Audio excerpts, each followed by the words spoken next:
嗨，大家好。今天早上一番折腾，原本是我要骑另外一台有一段时间没骑的车了，结果我打了一下气，骑到外面没一会儿，结果呢就爆胎了。我补了一下以后，再出来骑行，又没走几步，又爆胎了，真是祸不单行啊！然后没办法，我就只能推着车回家了。回到家仔细一看前轮呢，发现其实是外胎啊，可能是扎过钉子了，所以那个外胎呢有一些破损，可能向内呢就会有一些不平整的地方。你气打得比较足呢，一摩擦，一骑到外面呢，它就爆了内胎，所以只能要更换外胎了。好吧，幸好家里呢有2台车，否则的话呢，今天的骑行又要泡汤了。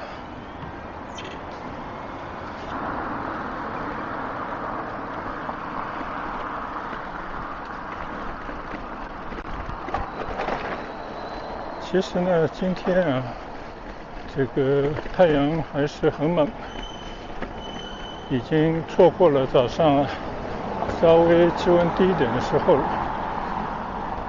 主要是刚才折腾的时间太久了，但是呢，想着既然已经想要出来骑一下呢，还是出来骑一下吧。所以今天呢，还是骑到了屋村外面啊。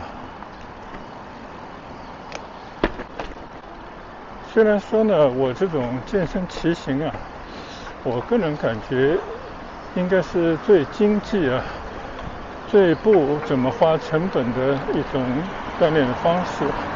当然，比起那些慢跑、走路的人来讲，还是有一些费用。主要呢，就有时不时啊，要面对这个单车出故障，你必须要会修理。如果只是补个胎什么的，那基本上已经动作娴熟啊，就10来分钟可以搞定。但是呢，如果碰到其他方面的一些问题，比方说某个零部件坏了啊，或者在骑行的过程当中链条断了，这种事情都发生过。那自己呢，暂时还不会搞，所以只能要不就推着车回来啊，要不就到专门的修车店去修理。所以有时候也碰到过好几次这种比较窘迫的事情。但是呢，只要你初心不改啊，只要你坚持愿意出来骑行呢，这些小小的困难其实都难不倒人，应该都不在话下。所以呢，不要为这些小事啊坏了自己骑行的兴致，更不要因为有些小小的困难呢，就随便放弃自己一贯的目标。其实做人做事啊，大概都是如此吧。坚持呢，有时候就很容易把一些小问题啊就不当回事，因为熟能生巧嘛。一些经常碰到的一些小问题，其实自己也是很容易解决掉的。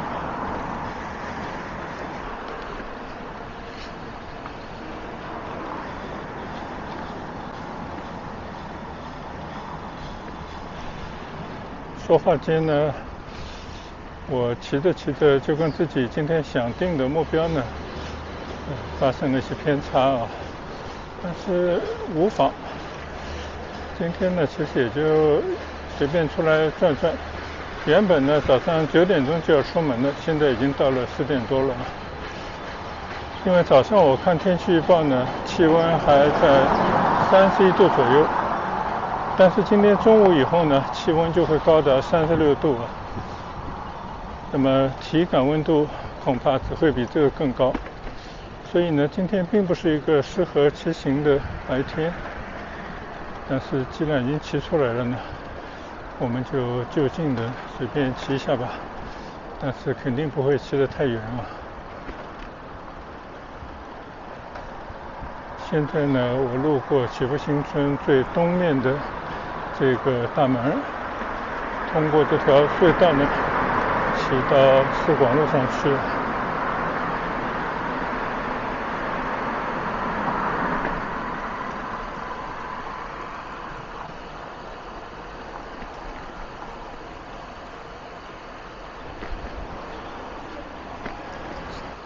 人呢，有时候就这样啊，就一开始的时候呢，我骑车啊，根本就是一种尝试。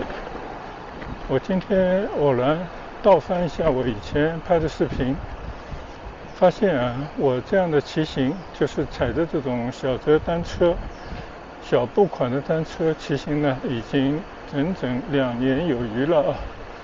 那么也就是说呢，在疫情的末期，买了一台原本我今天要骑出来那个车啊，到现在已经整整700多天了，觉得就是时间过得也很快了。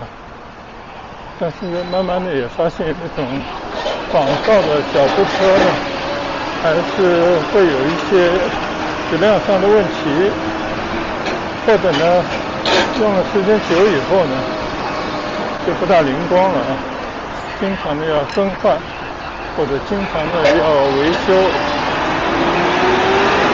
有时候呢当然也就是一些保养，但是自从买了一台新的小车车，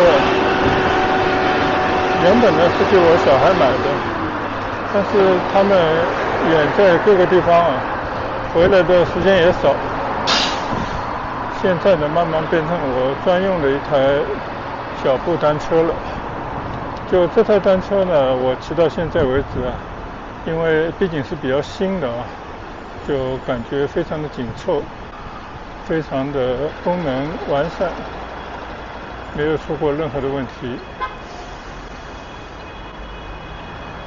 唯一的问题呢，可能就是因为我放的有点久啊，再加上没有很好的去保养，这个坐垫下面的这个坐管呢，就有一点点生锈了啊。但是应该也不妨碍骑行吧。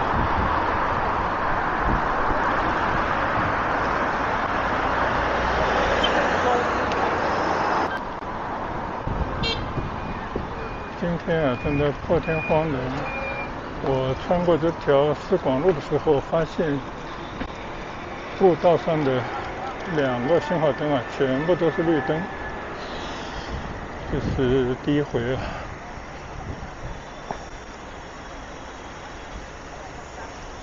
现在呢，我又骑到了东义路上啊，因为这条路呢，你看啊，树荫还是比较大，能够遮蔽太阳，相对凉爽一点。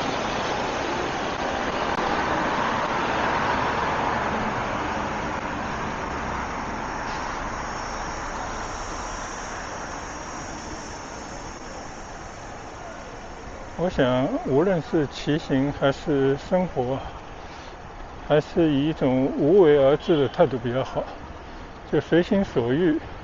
同时呢，面对的一些困难，或者是一些恶劣的天气啊等等啊，就还是要迎合这样的天气，或者说不要跟它做对抗。如果天气太热，就停止骑行，等待一个相对比较凉快的时段再出来。如果一天都是下雨，那就老老实实在家里待着，干点什么事都行。或者呢，天气如果持续炎热，那就开着车出门，到商场里面，到那些有空调的地方呢，去转转，采购一些东西，或者做一些其他形式的休闲，我觉得都完全没问题。总之呢，还是做人要比较实际啊，要随遇而安。不要太过纠结，放松心态啊，这也是身心健康之一，就是保持精神方面的愉悦，跟保持身体方面的健康同样重要。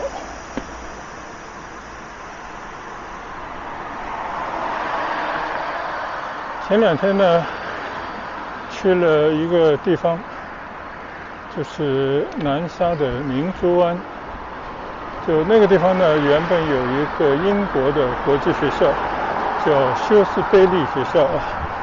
因为疫情呢，其实已经晚了1-2年，总算建设完成，又迎来了中国社会方面的一些变化。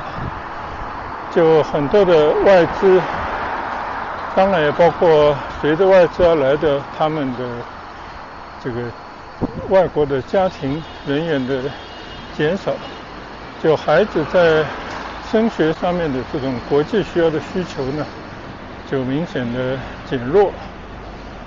所以原本呢是一个国际学校，结果无奈呢就卖给了本地的一个教育集团啊。当然我们那天去，它照样还是挂着一个外籍人士子女学校这样的牌子。当然会不会挂羊头卖狗肉我们就不知道，因为那个学校非常的巨大，应该从幼儿园、小学到高中啊一贯制的这么一个学校。在这么长的一个学制，所以呢它需要有更多的学校的空间设施，还有师资，也建了很多的学生可以在那边住宿的楼。但是呢现在有没有那么多的学生，那就真的不好说啊。但是据说呢今年9月份就要开学了。刚刚呢我经过东一路上的加拿大外籍子女学校门口啊，就我想着过几天吧，应该是9月1号还是几号呢，他们应该就是正式要开学了。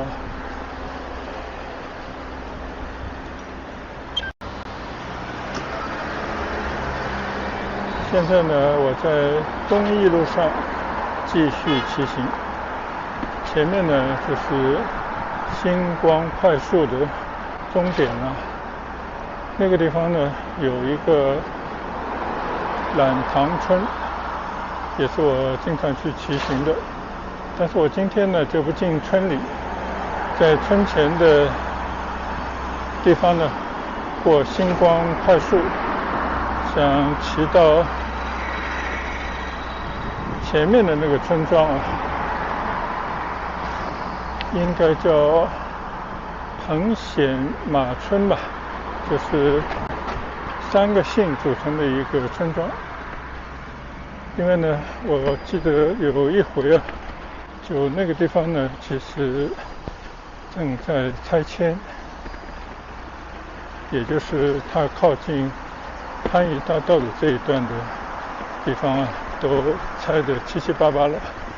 当然了也有竖着一些红旗在没有拆掉的房顶上。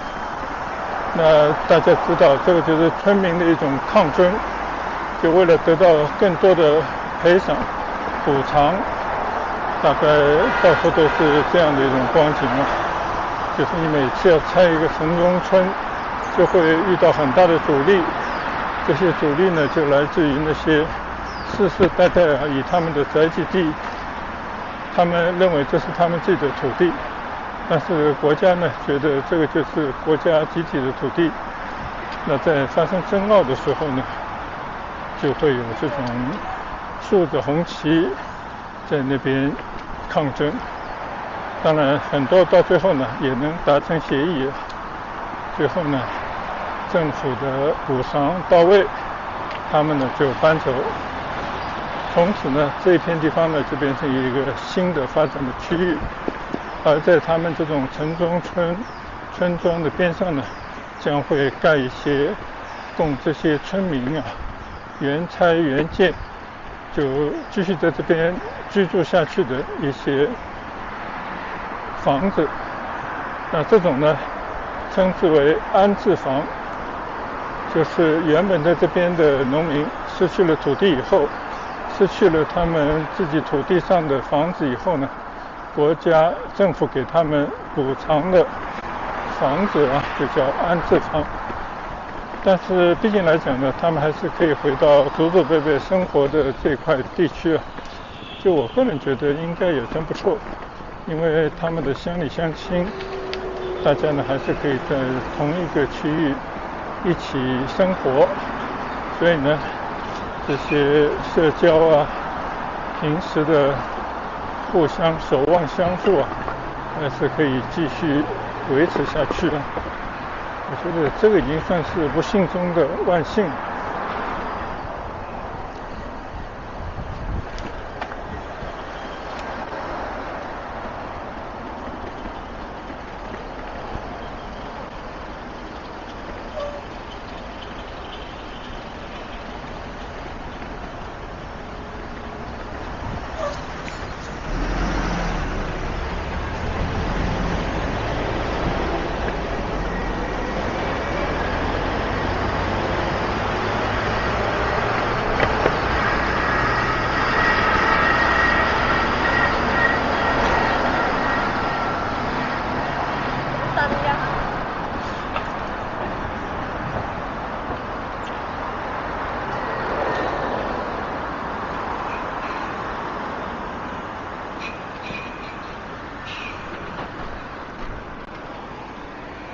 好，现在呢，我骑过星光快速最后的这一段啊，前面呢就是我要进的这个正在拆迁中的村庄。从这个方向骑进这个村里呢，我记得好像还是第一次啊。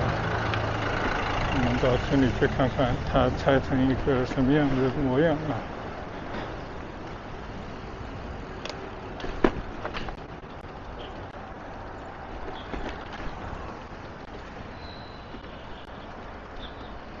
看来我正对着的这些靠近星光快速的那些已经用于乡村商业化的地块呢，并没有被拆掉。就这些呢，应该都是村里出租的物业啊，还是可以给村里带来一些回报。那村民们也是需要这些出租的土地啊、厂房、店铺获得一些租金。然后呢，他们可以做一些分红。而我的右前方啊，我看到这边一大片啊，都已经拆得干干净净啊，竖起了越秀地产的牌子。想来呢，这越来越多的地方啊，都是有这种国企、央企接盘来进行房地产的开发。那这种有国企、央企等等主导的，是不是属于最佳呢？咱们也不得而知。你看啊，这个对面这条路已经走不了了，这条河床边上呢，你看啊，就是已经拆的基本上都没有剩几间了，就前面还有几间插着红旗的村民的房子还没有拆掉，估计也是顶不了多久了。包括这边呢，都写着大大的拆字。你看啊，这些老百姓应该已经搬得七七八八了吧？所以呢，这些村庄啊，都逃不过被拆迁的命运。大家可以看看啊，有些家门口还竖着红旗。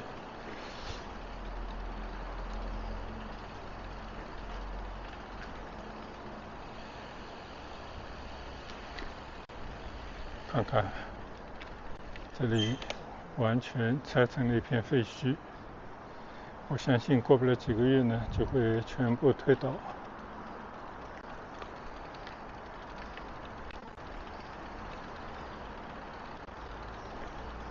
看来这个拆迁的范围还是非常的广泛啊。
所以怪不得呢，在半年1年以前就发现我的左侧呢这些不太高，但是看是建的质量还算不错的房子呢，都已经完工了。刚才想着这一片楼为什么不建得更高，而且它孤零零的在金山大道的边上，总觉得有些奇怪。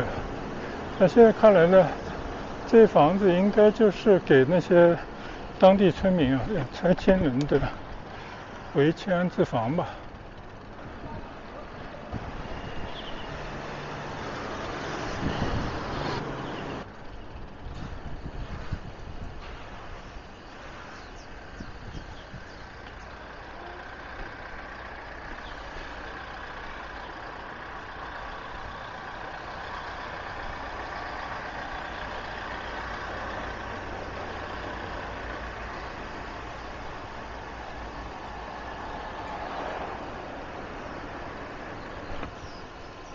现在骑行的这条叫马庄工业街因为它是由3个小村组成的一个大村，都属于里仁洞这个更大的村落。这边呢，我看就是他们的一个村头的地方了，但现在已经没什么人了。估计很多老百姓呢都已经搬到了新居了吧，就等着你看周围都是写满拆字的那些大楼，最后拆除。那这块地方呢，不知道将来还能不能保留成为一片社区公园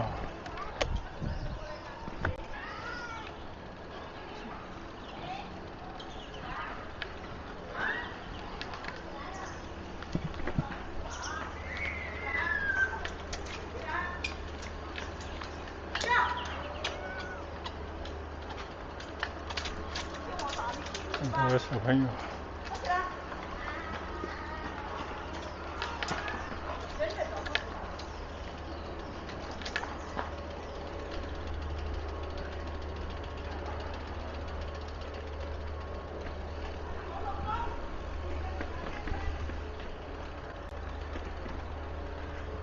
你看这边有个河冲边上，这边有很多的民居。1楼呢，我看原本都是开的各种铺头也就是各种商铺，不知道是村里人自己经营的，还是人家到这边来租的那现在呢，基本上都是关门的状态了。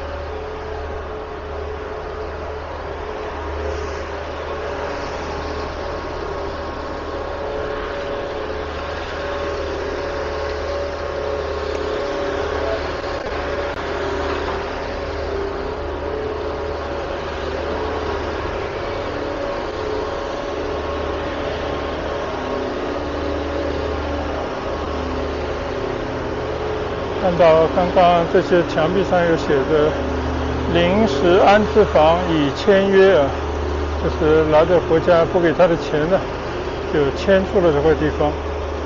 也就是说呢，他已经同意拆迁了。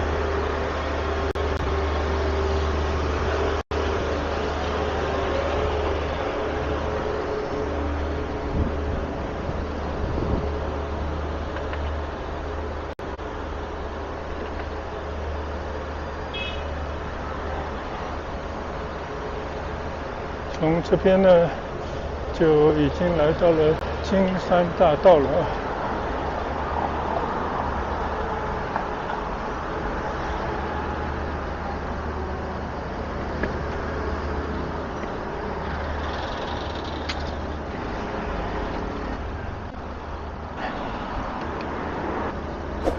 一座历经100-200年以上吧旧村，转眼间呢就被新的城区所取代。这个就是历史的大浪淘沙。就每个老百姓呢，说不好听，真的就是一粒小小的细沙而已。聚在一起呢，它也可以聚沙成塔，也可以变成一道堤坝，或者具有很强的力量啊。但是如果说你只是一些细沙的话呢，就会被历史的洪流冲得不见踪影。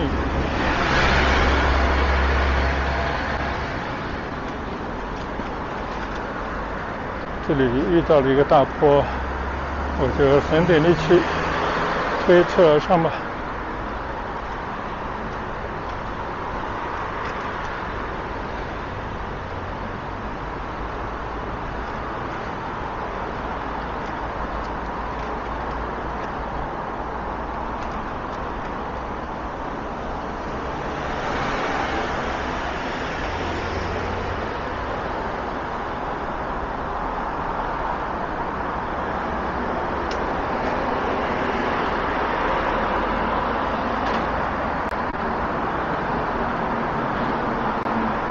刚刚从金山大道转过来，现在已经在番禺大道上了。你看右侧的这些村屋呢，都已经拆得七七八八，新一轮的发展呢将要启动。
现在呢，我就回到了榄塘路，对面呢就是我刚刚经过的榄塘村。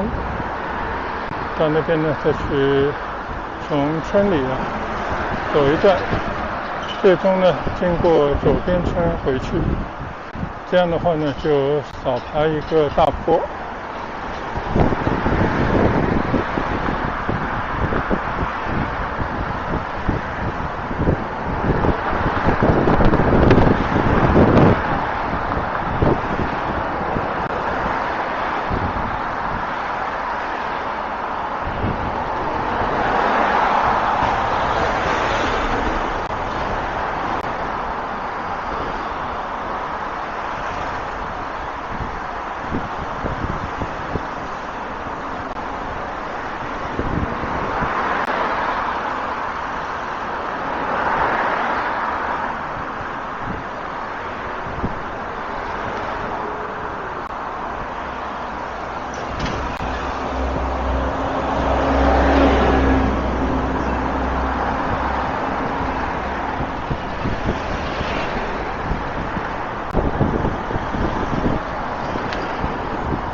其实这种村庄呢，这些靠马路的地块早已经商业化了。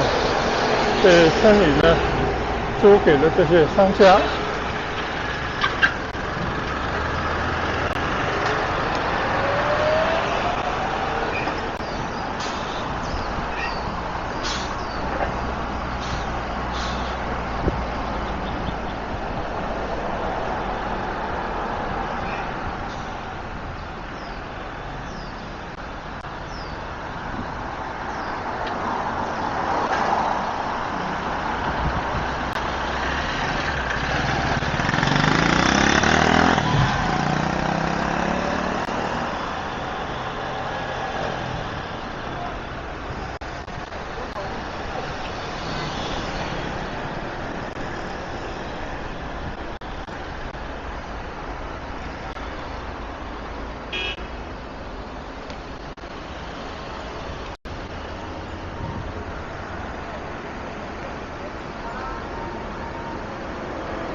对面呢就是懒塘村了。我再一次从懒塘村里面穿过。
所以你想，这些村庄呢，虽然也开了一些跟他们生活相关的店铺，但是呢，谁也不会相信说他们的这种店铺可以一直的经营下去，因为没准哪一天呢，政府就要来接管这块地方，就会通过拆迁让这块地方呢变成一片新的城区，而这些村民们呢，就只能告别他们的住惯了的地方，然后搬迁到政府统一给他们建的一片区域里面。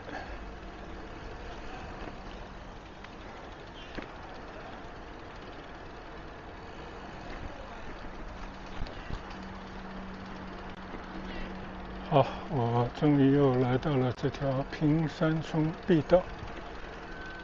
你看啊，路面上这种蓝色的油漆已经被这种大家的脚步磨得几乎看不见了。但是河川边的这个公园呢，绿地还算保持得不错。所以不管怎么说呢，这边还是有很多乡村的景色、田园的风光，还是让附近的居民时不时可以到这边来散步休闲的地方。那这条路呢，也是夏天骑行的最佳的线路因为树荫底下骑行，吹着风还是比较凉爽，最起码不会中暑好，那我们就在这条林荫小道上缓缓的骑行，多享受片刻这些乡村的美景。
骑出这一段丹山河的绿道啊，我就不做停留了，转入这个左边村呢，穿过这个村庄呢，就准备回去了。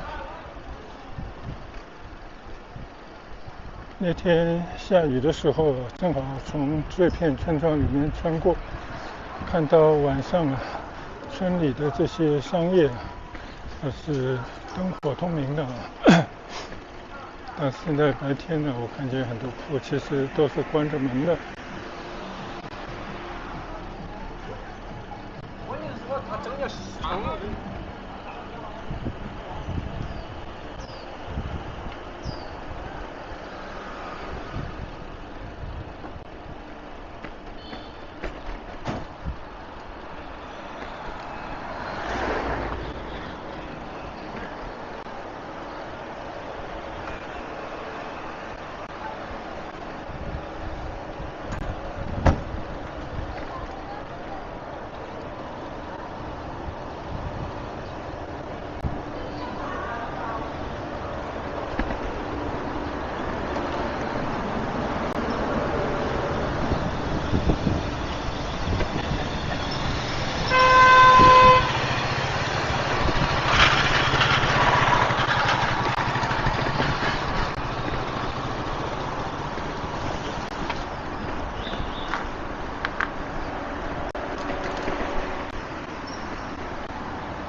现在呢，我已经回到了市广路上。这边还不错，有些阴凉地块。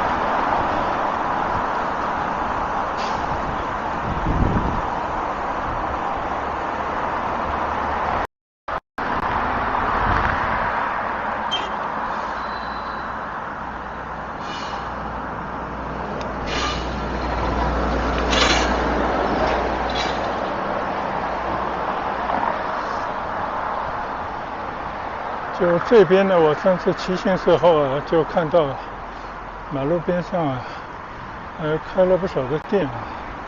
这些当然原来都是村里的房子，经过一番简易的改建以后呢，就开出了很多的餐馆，当然也有一些其他的商店。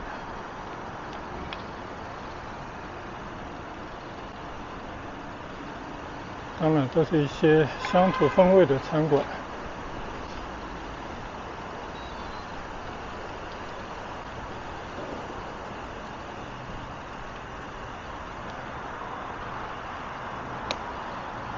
这是属于左边村的这一块地盘了。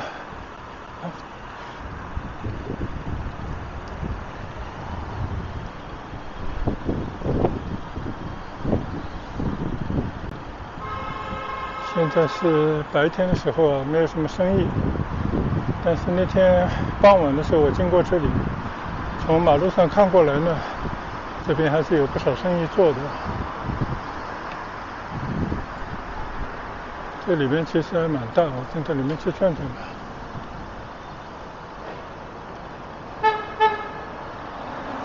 你看，深入到里面，这些以前应该都是一些简易的厂房吧，改建而成的。应该还在改建的过程当中，大部分的店呢都还没有装修。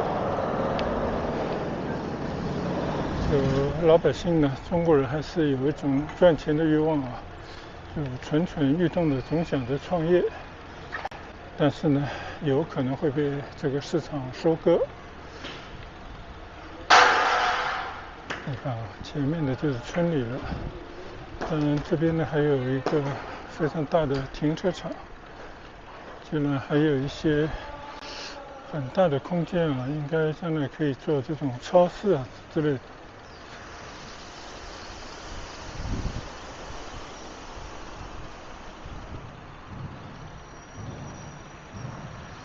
这就是村内的一种景象。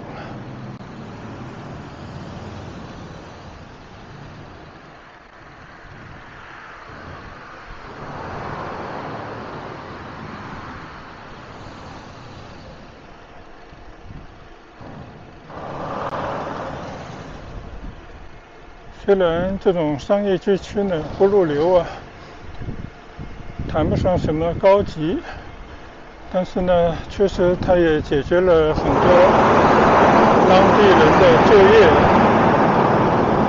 很多外来务工人员的工作机会，并且呢，最重要是让这些村民啊可以坐享其成，通过这些出租得到的收入呢，取得他们稳定的分红。这个就是广州郊区的这些农村，这些村民们最大的实惠。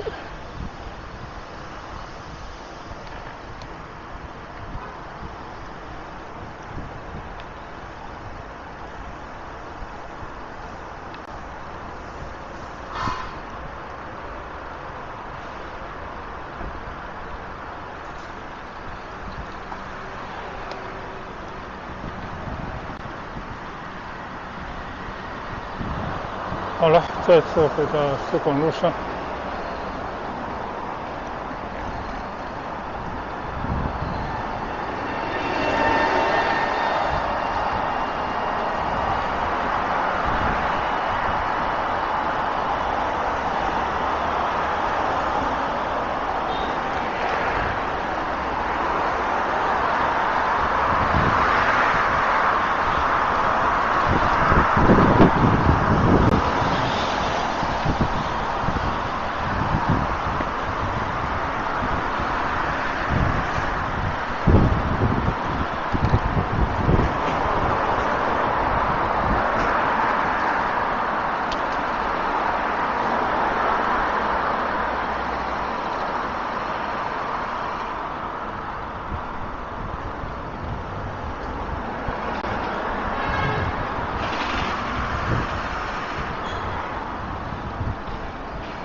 前面呢已经是东义路的路口了，我在这边呢要过马路。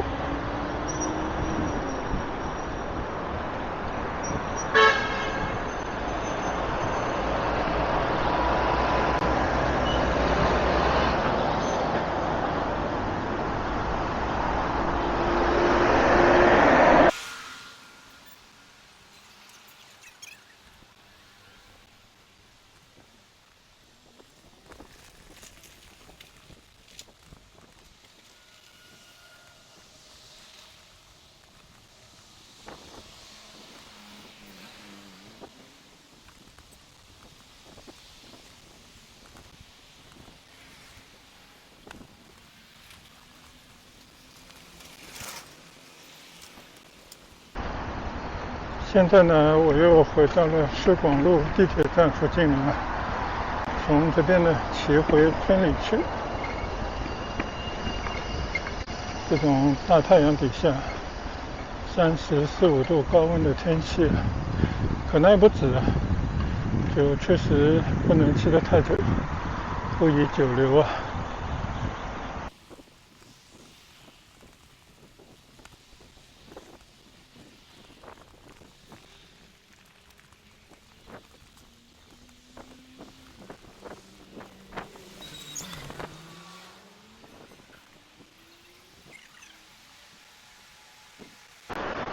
这边呢是祈福交通中心了，有很多村巴等着。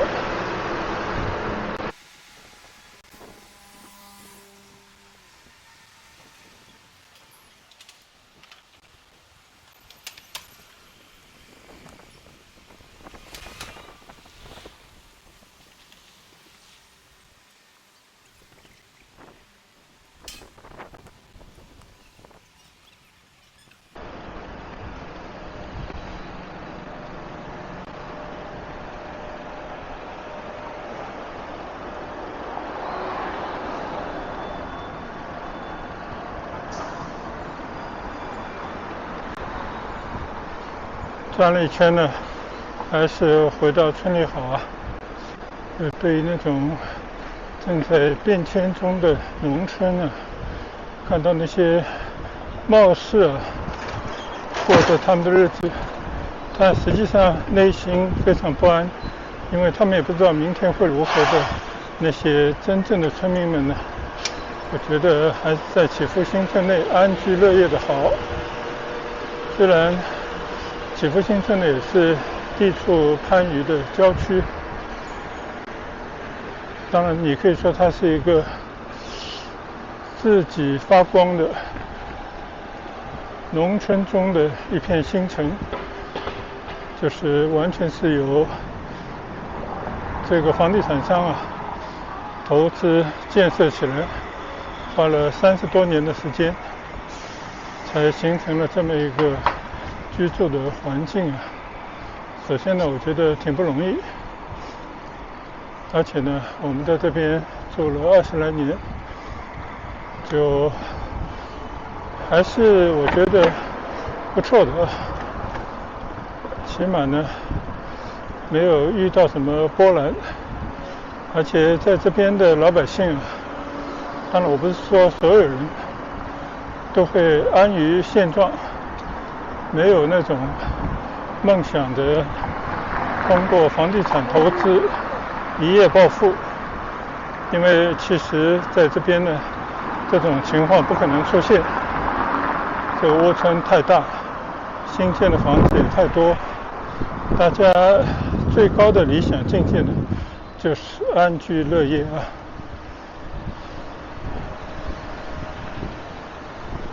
好了，现在呢我已经到了学院路准备从这边呢回村去了。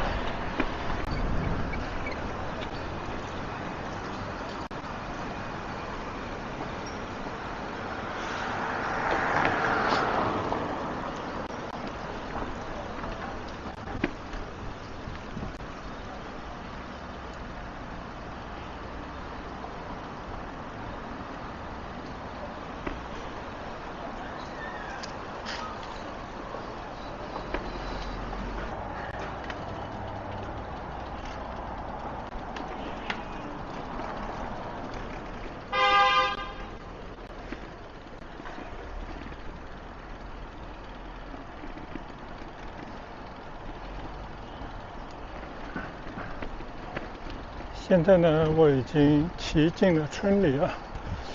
就现在这个学校还在等待着开学，听不到孩子们的嬉闹声。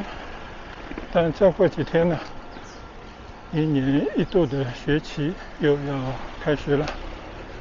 这边呢，就是会有很多的小朋友在这边上学，也有很多的家长呢会来接送自己的孩子。